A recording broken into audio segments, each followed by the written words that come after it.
Assalamualaikum warahmatullahi wabarakatuh. Di sini saya akan menjelaskan materi tentang perkembangan politik pada masa demokrasi liberal. Perkembangan politik pada masa demokrasi liberal memiliki dua indikator, yaitu yang pertama, perkembangan politik pada masa demokrasi liberal. Yang kedua, perkembangan ekonomi pada masa demokrasi liberal. Perkembangan politik pada masa demokrasi liberal. Demokrasi liberal sangat mengedepankan kebebasan. Ciri khas kekuasaan demokrasi ini adalah pemerintahan yang dibatasi oleh konstitusi. Ciri-ciri demokrasi liberal adalah kekuasaan pemerintah yang dibatasi oleh konstitusi sehingga tidak diperkenankan campur tangan dan bertindak sewenang pada rakyat. 1. Sistem pemerintah pada masa demokrasi liberal. Sistem pemerintahan dalam bidang politik yang dianut pada masa demokrasi parlementer atau yang dikenal dengan sebutan demokrasi liberal adalah sistem kabinet parlementer. Susunan kabinet di Indonesia pada masa demokrasi liberal adalah: yang pertama, Kabinet Natsir 6 September 1950 sampai 21 Maret 1951. Kabinet Natsir merupakan kabinet pertama yang dibentuk setelah Republik Indonesia Serikat bubar dan diganti menjadi Negara Kesatuan Republik Indonesia atau NKRI. Yang kedua adalah Kabinet Sukiman 27 April 1951 sampai 3 April 1952. Setelah Kabinet Natsir runtuh, kemudian digantikan dengan Kabinet Sukiman. Kabinet Sukiman terdiri dari koalisasi Masyumi dengan PNI dan sejumlah partai kecil.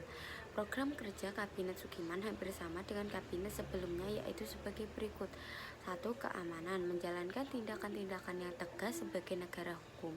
2. Sosial ekonomi, mengusahakan kemakmuran rakyat secepatnya dan memperbarui hukum agraria agar sesuai dengan kepentingan petani.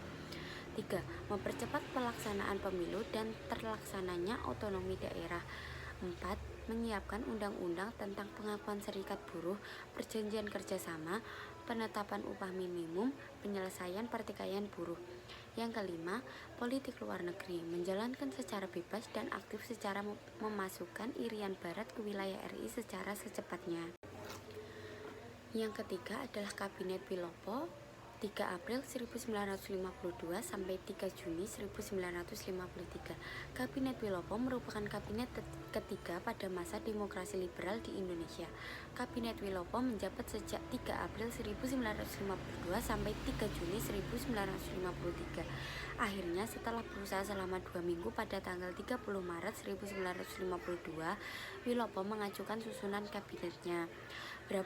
Beberapa program kerja kabinet ini adalah: yang pertama, mempersiapkan dan melaksanakan pemilihan umum. Yang kedua, berupaya untuk mengembalikan Irian Barat agar menjadi wilayah Indonesia lagi. Yang ketiga, meningkatkan keamanan dan kesejahteraan. Yang keempat, memperbarui bidang pendidikan dan pengajaran. Yang terakhir adalah melaksanakan politik luar negeri bebas aktif. Yang keempat adalah Kabinet Ali Sastroamidjojo 1. 31 Juli 1953 sampai 12 Agustus 1955. Kabinet ini adalah kabinet yang keempat yang berjalan pada periode itu. Dipimpin oleh Ali Sastroamidjojo yang pertama. Program kerja ini dilakukan dalam kabinet adalah: dalam negeri, yang pertama keamanan, yang kedua pemilihan umum, yang ketiga kemakmuran dan keuangan, yang keempat pembangunan, yang kelima pemburuan, yang keenam organisasi negara, yang ketujuh perundang-undangan, yang terakhir adalah Irian Barat, mengusahakan kembalinya Irian Barat ke dalam kekuasaan wilayah Republik Indonesia secepat-cepatnya. Politik luar negeri, menjalankan politik luar negeri yang bebas dan yang menuju perdamaian dunia, merubah hubungan Indonesia dan Belanda antar dunia Uni Statut menjadi hubungan internasional yang biasa. Yang kelima adalah Kabinet Burhanuddin Harahap 12 Agustus 1955 sampai 3 Maret 1956. Burhanuddin Harahap diminta oleh Wakil Presiden Muhammad Hatta untuk membentuk kabinet ini berjalan dari Agustus 1955 sampai Maret 1956. Pada tanggal 11 Agustus, kabinet yang dipimpin oleh Burhanuddin Harahap diumumkan. Program kerja kabinet ini adalah: mengembalikan kewibawaan moral pemerintah kepercayaan Angkatan Darat dan masyarakat kepada pemerintah. Kedua, melaksanakan pemilihan umum menurut rencana yang sudah ditetapkan dan menyegerakan terbentuknya parlemen baru. Yang ketiga, menyelesaikan perundang-undangan desentralisasi sedapat-dapatnya dalam tahun 1955 ini juga. Yang keempat, menghilangkan faktor-faktor yang menimbulkan inflasi. Yang kelima, memberantas korupsi. Yang keenam, meneruskan perjuangan dan mengembalikan Irian Barat ke dalam wilayah Republik Indonesia. Yang terakhir, memperkembangkan politik kerjasama Afrika-Asia berdasarkan politik bebas dan aktif menuju perdamaian.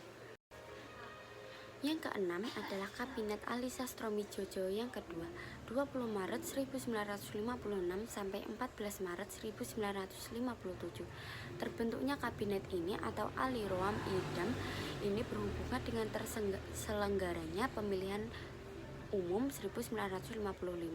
Pemilihan umum ini berfungsi untuk memilih anggota DPR dari berbagai politik yang berkembang pada masa itu.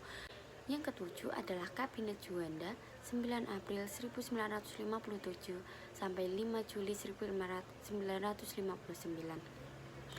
Pada tanggal 28 Oktober 1956, Presiden Soekarno berencana untuk membubarkan partai politik lantaran antara tahun 1955 sampai 1957 Indonesia tengah berada dalam kondisi polarisasi.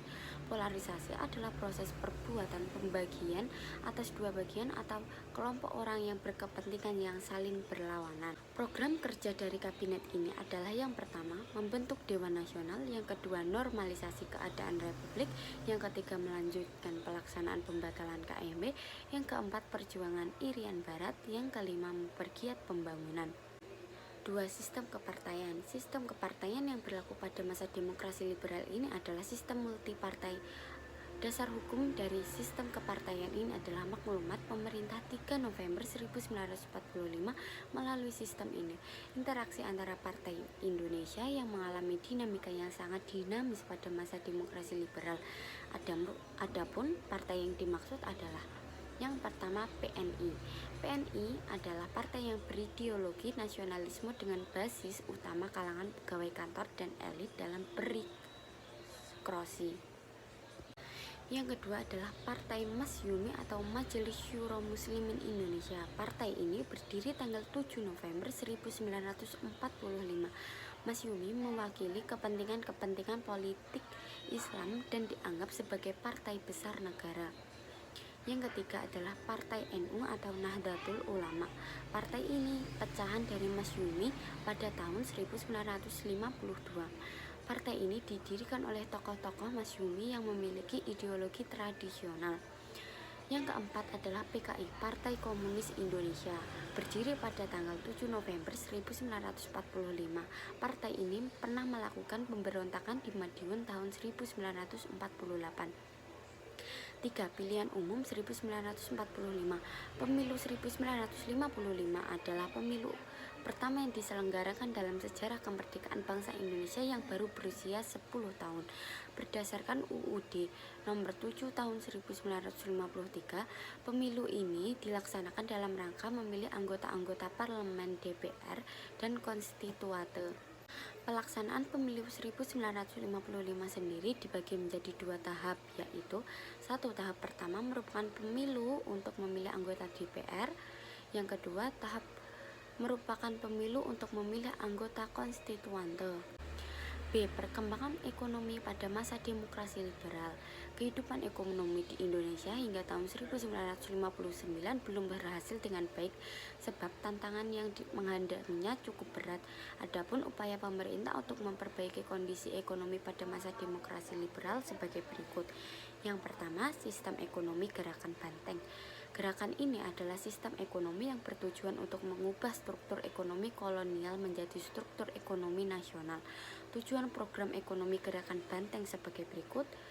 Pertama, memberikan motivasi kepada para importir nasional. Yang kedua, menumbuhkan nasionalisme ekonomi dan membina wirasatawan. Yang ketiga, memberikan kredit pada para pengusaha Indonesia. Yang keempat, memberi izin khusus dalam membatasi impor barang-barang tertentu. Kedua, sistem ekonomi Alibaba. Sistem ekonomi Alibaba ini adalah sistem ekonomi yang pernah diterapkan pada masa demokrasi liberal. Tujuan lain dari sistem ekonomi ini adalah supaya pengusaha pribumi dapat memajukan ekonomi nasional, pertumbuhan dan perkembangan pengusaha pribumi dalam rangka merombak ekonomi kolonial menjadi nasional, memajukan ekonomi Indonesia dengan menjalin hubungan kerjasama dengan pengusaha non-pribumi.